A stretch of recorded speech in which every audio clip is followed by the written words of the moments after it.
Have you ever just been in a funk? Feel down and out and really don't have a reason to smile? Have you ever just struggled with feelings of gloominess and sadness and discontent?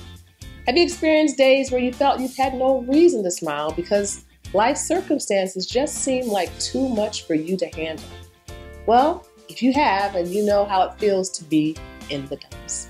So in today's episode, I want to share with you a couple pointers that will help you experience cheer when life doesn't really seem to give you a reason to be cheerful. So stay tuned.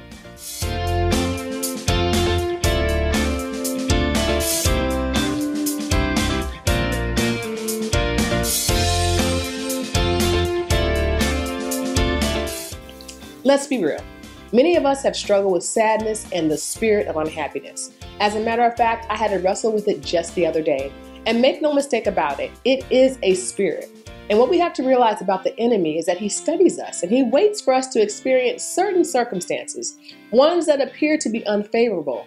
And it's during these times that he will attack us with the spirit of sadness, doom, and gloom in hopes of leading us far away from God. And this is why it is so important that we take the proper steps to fight off these spiritual attacks. So right now, I'm going to share with you the 3 things God shared with me the other day at 3 a.m.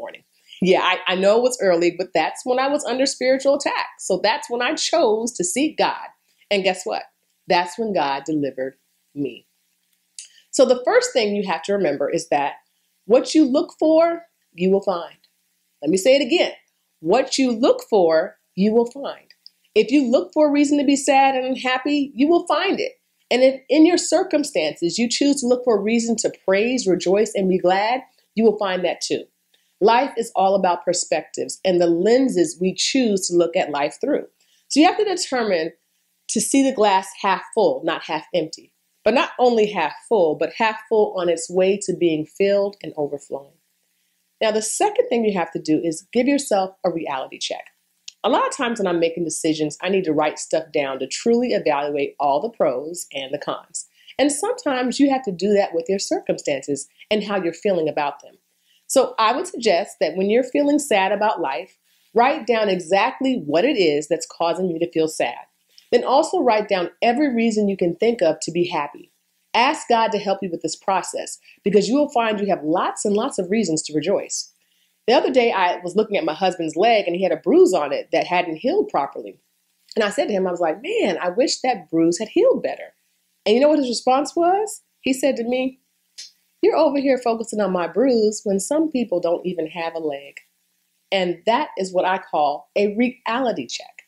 Now, the final thing I want you to do is remember the 3 J's. Because every time I think about the 3 J's, my perspective totally changes.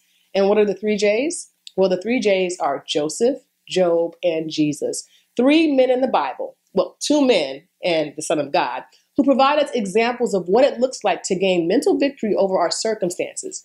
Joseph, he had every reason to be sad and depressed. Yet in the midst of his terrible circumstances, he decided to honor God by making the best of his circumstances, which caused him to be a blessing to others. Then you have Job. Job had every reason to be sad and depressed too, and angry at God. Yet in the midst of his situation, he kept his eyes on God and said, the Lord giveth, the Lord taketh away, blessed be the name of the Lord. So Job teaches us that praise is necessary when we have reasons to feel sad. And the final J is Jesus. And from the moment Jesus left heaven to come to earth, he had every reason to sink into a great depression, but he didn't. He saw the glass not just half full, but overflowing with the potential of what we could be if he made the ultimate sacrifice for us. So instead of experiencing doom and gloom because he had to live amongst sinful man, he remained cheerful.